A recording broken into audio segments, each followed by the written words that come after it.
This worksheet is really cool. If you look at the graphs, there's a whole variety. There's sine curves, there's cosine curves, there are tan curves.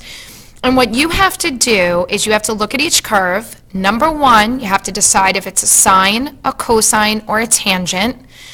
You've just seen what tangent looks like. It's a little different looking from everything else, so that should be easy to spot. But then you also have to decide what the amplitude is, what the frequency is, that's the number of curves between 0 and 2 pi, and then you also have to decide if your curve is negative or positive. So I'm going to do the first column with you, and then I'm going to set you off to do the rest on your own, and then your sub is going to put the answers up on the board for you so you can check your work when you're done. Okay, so let's get started. Number one, if you look at it, it is a cosine curve. It doesn't start at the origin. It starts 1 unit above. It's a big dip, which means it's a regular curve, not an inverted curve. So we know that it's y equals, and I'm going to leave a space for the amplitude, which you haven't figured out yet.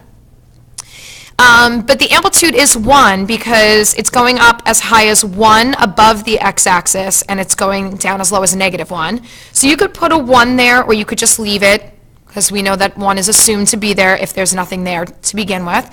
But here's the thing. We have one curve between 0 and pi. If you were to continue drawing this out, you would see another curve all the way out to 2 pi. So what that means is we have 1, 2 cosine curves, so your frequency is going to be 2. So this is the graph of y equals cosine 2x. Let me give you a second to think about that for a second before we move on. Okay, take a look at number 2. I know that this is a sine curve because it starts at the origin. It goes into a bump first to the right, so I know that this is going to be a positive curve. I know it's going up as high as 2, so that's my amplitude. So we're going to start writing this out as y equals 2 sine. Now you have to figure out how many sine curves you see between 0 and 2 pi. Now you can't forget that an entire sine curve is a bump followed by a dip. So while we're only seeing the bump between 0 and pi, if we were to continue drawing this out now to 2 pi, we would see the dip. We're only seeing one whole sine curve between 0 and 2 pi, so the frequency is only 1, and that's y equals 2 sine x. Okay, so they're going to give you more information on the left-hand side.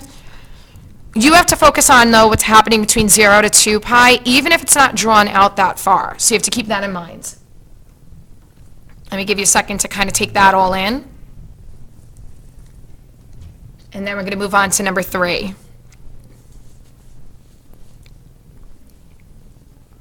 Okay, so for number 3, once again, it does not start at the origin. So this is a cosine curve.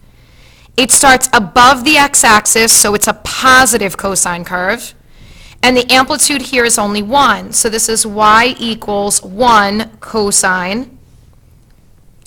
Now here's the thing, we know a cosine curve is a big dip, but we're only seeing half of that, and it's stretched really wide. So the frequency here, or the number of curves that you see between 0 and 2 pi, is 1/2, and then put the x behind it.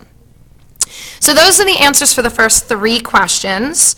This is a really cool worksheet. If I was there with you, I'd be telling you that it's one of my favorite worksheets of the entire year, and that's true. I have a lot of favorites. But I want you to try the remaining problems on your own, and then like I said, the sub is going to put the answers up on the board and you can check your work.